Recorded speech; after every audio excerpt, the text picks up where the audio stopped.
So Nagari నియోజకవర్గంలో చాలా సమస్యలు చాలా రోజులుగా కలెక్టర్ గారికి చెప్తూ ఉన్నాము. కొన్ని తీరాయి, కొన్ని తీరకుండా అక్కడ ఉన్న రాజకీయ ఒత్తిళ్ల వల్ల మరి చాలా రోజులుగా నలుగుతున్న మా నగిరి హాస్పిటల్ సమస్య ఈ రోజు మళ్లీ కలెక్టర్ గారి దృష్టికి తీసుకురావడం జరిగింది.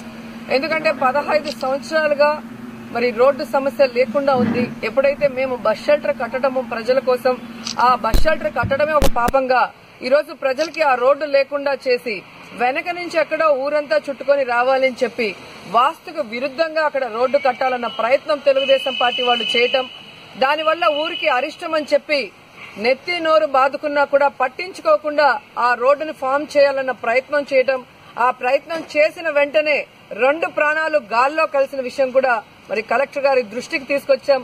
ఇక నగిరికి ఇలాంటి అరిష్టం మళ్లీ జరగకూడదు కాబట్టి వాస్తు అనేది ఎంత పవర్ఫుల్. ఈ రోజు అమరావతిలో మరి వాస్తు కోసం ఎన్నిసార్లు గోడలు గాని బిల్డింగ్లలో మార్పులు గాని మనం చూసాం. అలాగే ఇక్కడ కలెక్టర్ గారి బిల్డింగ్ కూడా మార్చడం మనం చూసాం.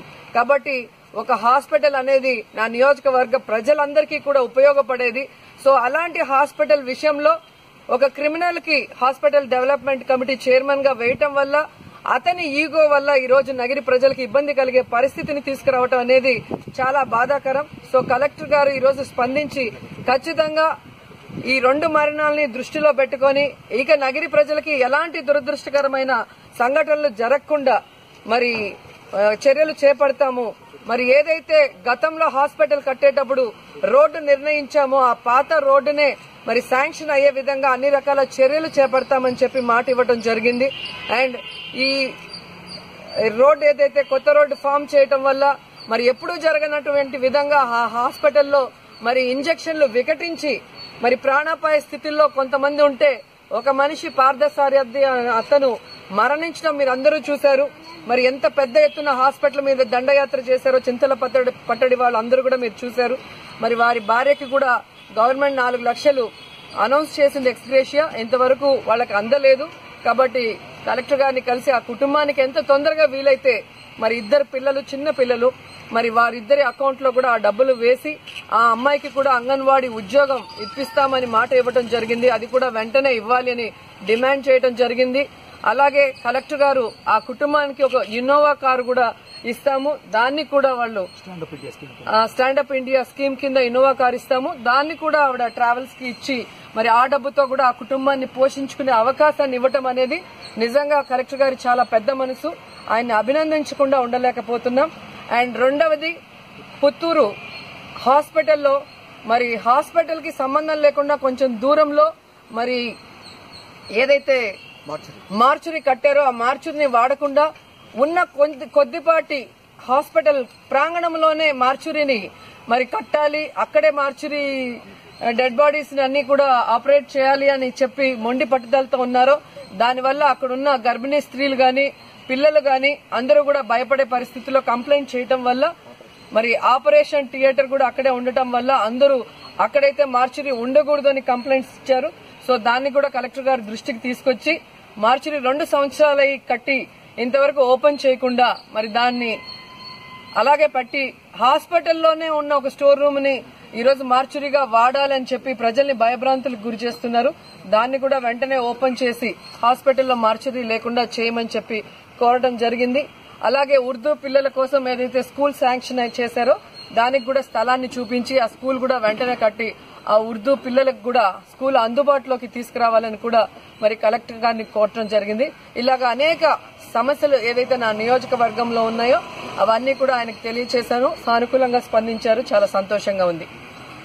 అండ్ ఈరోజు రాష్ట్రంలో ముఖ్యంగా కేంద్ర బడ్జెట్ వచ్చి దాదాపుగా 16 రోజులు పైగా అవుతుంటే కలుగులో దాక్కున్న ముఖ్యమంత్రి గారు అన్ని పార్టీలు పొగబెడితే విధిలేని పరిస్థితుల్లో బయటకు వచ్చి రాజీ లేని పోరాటం చేస్తానని మేకపోతు గాంభీర్యంతో ఈరోజు మాట్లాడుతున్నాడే గాని రాజీనామాలు చేస్తాము, ఎన్డీఏ నుంచి వైదొలుగుతామన్న మాట మాత్రం ఆయన నోటి నుంచి రాకపోవడం అనేది గోడ మీద పిల్లివాటం అనేది స్పష్టంగా అర్థమవుతుంది. ఎందుకంటే ఈరోజు మీరు చూస్తే చంద్రబాబు నాయుడు రాజీనామాలు చేయకుండా కేంద్రం మీద యుద్ధం ప్రకటించకుండా, కేంద్రం చేసిన అన్యాయం గురించి మాట్లాడకుండా, కేంద్రంతో పోరాడకుండా ఎలా ప్రత్యేక హోదాని సాధిస్తాడని నేను ప్రశ్నిస్తున్నాను. ఎక్కడా కూడా ఆయన గాని, ఆయన ఎంపీలు గాని, ఆయన మంత్రులు గాని ఎవ్వరూ కూడా స్పెషల్ స్టేటస్ గురించి మాట్లాడట్లేదు. ప్రతి ఒక్కరు కూడా ప్యాకేజీలో ఇది తగ్గింది, అది ఎక్కడా ఆయన గాని ప్యాకేజీ గురించి మాట్లాడటానికి మీకెవరు హక్కు ఇచ్చారు? చట్టంలో ఉన్న మనకు రావాల్సిన వాటినే ప్యాకేజీగా మీకు చూపించి, మనకు జనరల్ గా రావాల్సిన వాటినే ఇవ్వకుండా వాళ్ళు మోసం చేస్తుంటే, వాటి గురించి మాట్లాడాల్సిన చంద్రబాబు నాయుడు వాటిని గాలికి వదిలేసి ఈరోజు మనకి అన్యాయం చేశారు, కట్టుబట్టలతో తరిమేశారు అంటున్నారు. ఎవరిని కట్టుబట్టలతో తరిమేశారయ్యా? నువ్వు ఓటు నోటు కేసులో దొంగలాగా దొరికిపోయి, నువ్వు చేసిన తప్పుకి నువ్వు రాష్ట్ర ప్రజల 5 కోట్ల ప్రజల భవిష్యత్తును కేంద్రం దగ్గర తాకట్టు పెట్టేసి నువ్వు హైదరాబాద్ నుంచి పారిపోయావు విజయవాడకి. నిన్నెవరూ కూడా తరిమేయలేదు. ఈరోజు బస్సులో కాపురం ఉండి నేను పాలన చేస్తున్నానంటున్నావు. నువ్వేమన్నా ఆర్టీసీ బస్సులో కూర్చొని పాలన చేస్తున్నావా? 5 కోట్ల లగ్జరీ కలిగిన బస్సులో కూర్చొని ఎంజాయ్ చేస్తున్నావు. నువ్వేమో ఆర్టీసీ బస్సులో కష్టపడి చెమటోడ్చి పాలన చేస్తున్నట్టు నువ్వు మాట్లాడుతున్నావు. ఎంత బాధాకరం అంటే, అరుణ్ జైట్లీ గారితో కలిసి 2016 సెప్టెంబర్ 8వ తేదీ అర్ధరాత్రి ప్రత్యేక ప్యాకేజీ చాలా గొప్పగా ఇచ్చారు మోడీ గారు అని చెప్పి మీరు అనౌన్స్ చేశారు. ఆ రోజే జగన్ గారు చెప్పారు, ఈ ప్రత్యేక ప్యాకేజీ దేనికి పనికిరాదు, ఇది మనకి రావాల్సిన వాటిలోటి కొన్నిటిని తీసి ఇస్తున్నారే తప్ప దీనివల్ల ఎటువంటి ఉపయోగం లేదు అని. ఈ రోజు నువ్వే చెప్తున్నావు ప్రత్యేక ప్యాకేజీ దేనికి పనికిరాదని. దీన్ని బట్టి జగన్ గారికి ఎంత ముందు చూపు ఉందో మీరు ఆలోచించండి. ఆ రోజు జగన్ గారిని తిట్టిన ఇదే తెలుగుదేశం పార్టీ ఎంపీలు, మంత్రులు ఈ రోజు ఏం మాట్లాడతారు, మీ తలలు ఎక్కడ పెట్టుకుంటారని నేను అడుగుతున్నాను. ఈరోజు జగన్మోహన్ రెడ్డి గారు 4 సంవత్సరాలుగా ప్రత్యేక హోదా కోసం పోరాడుతున్నారు. ఈ ప్రత్యేక హోదా వస్తే జగన్మోహన్ రెడ్డి గారి కుటుంబంలో వాళ్ళకేం ఉద్యోగాలు రావు, ఈ రాష్ట్రంలో ఉన్న యువతకు ఉద్యోగాలు వస్తాయి, ఈ రాష్ట్రానికి పరిశ్రమలు వస్తాయి, ఈ రాష్ట్రం బాగుపడుతుందని ఆయన చిత్తశుద్దిగా పోరాడుతుంటే పని పాట లేకుండా పోరాడుతున్నాడు అన్నట్టుగా మీరు మాట్లాడారు. కానీ ఈ రోజుటికి కూడా మీరు ఏ ఒక్క పోరాటానికి ముందు రారు.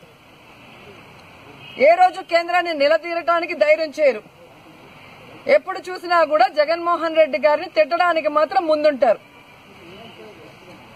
ఇక జగన్మోహన్ రెడ్డి గారు ఈ రాష్ట్ర ప్రయోజనాల కోసం ఎప్పుడు ఏ నిర్ణయం తీసుకొని ముందుకొచ్చినా, ఏ ఒక్క ఉద్యమాన్ని చేయాలనుకున్నా వెంటనే పవన్ కళ్యాణ్ గారిని ముందుకు తీసుకొచ్చి ఆ ఉద్యమాన్ని డైవర్ట్ చేయడం కోసం జగన్మోహన్ రెడ్డి గారిని తిట్టడమో, లేదా ఏదో ఒక స్టేట్మెంట్ ఇప్పించడమో, లేదా ఏదో ఒక కార్యక్రమం చేస్తున్నట్టు తమ ఛానల్స్ లో చూపిస్తూ మొత్తం ఇష్యూని డైవర్ట్ చేయాలన్న ప్రయత్నం చంద్రబాబు నాయుడు చేస్తుండడం చూస్తుంటే, తల్లి తెలుగుదేశం చెప్పిందని పిల్ల తెలుగుదేశం పార్టీ ఎలా చేస్తుంది అనేది స్పష్టంగా అర్థమవుతుంది. ఎందుకంటే 2016లో ఇదే పవన్ కళ్యాణ్ గారు చెప్పారు, ప్రత్యేక హోదా కేంద్రం ఇవ్వకపోతే ఎంపీలు రాజీనామా చేయడానికైనా సిద్ధపడాలి అని. అదే పవన్ కళ్యాణ్ గారు ఈరోజు రాజీనామాలు ఎందుకయ్యా, అవిశ్వాస తీర్మానం పెట్టొచ్చు కదా అంటున్నారు. 545 మంది ఎంపీలు ఉన్న లోక్సభలో అవిశ్వాస తీర్మానం పెట్టాలి అంటే కనీసం 50 మంది ఎంపీల మద్దతు ఉండాలన్న విషయం కూడా తెలియని, తెలివితేటలు లేని పవన్ కళ్యాణ్ గారు అని మరోసారి నిరూపించుకున్నారు. ఇక ఏమనాలో నాకైతే అర్థం కావట్లేదు. సో వీళ్ళ మనకి ప్రత్యేక హోదాను తీసుకొచ్చేది, వీళ్ళ వెనక్కి వెళ్తేనే మనకు ప్రత్యేక హోదా వస్తుంది. జగన్మోహన్ రెడ్డి గారు చిన్నవాడైనా రాజశేఖర్ రెడ్డి గారి రక్తాన్ని పంచుకు పుట్టారు.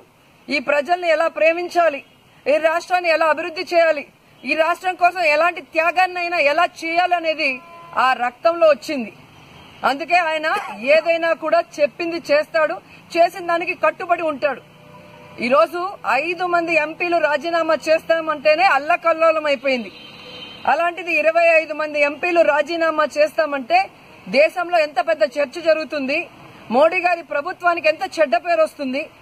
అలాంటప్పుడు మోడీ గారు సైలెంట్ గా ఉండరు కదా. ఖచ్చితంగా ఆ రోజు పార్లమెంట్ లో ఏదైతే చట్ట ప్రకారం అంటే పార్లమెంట్ లో ఒక మాట ఇస్తే అది చట్టం లాగే ఆ రోజు వెంకయ్యనాయుడుతో సహా 5 ఏళ్లు సరిపోదు 10 ఏళ్లు కావాలి అన్నారు. ఈ రోజు మనం ఇవ్వకపోతే మనకి చెడ్డ పేరు వస్తుంది కాబట్టి మనం ఇవ్వాలి అన్న ఆలోచన వాళ్ళకి వస్తుంది. వాళ్ళు దిగొచ్చి మనకి ఇస్తారు అని జగన్మోహన్ రెడ్డి గారు చెప్తుంటే కనీసం కలిసి వెళ్దాం రాజీనామా చేయండి అంటే రాజీనామా చేయరు, ఢిల్లీకి వచ్చి ధర్నా చేయరు.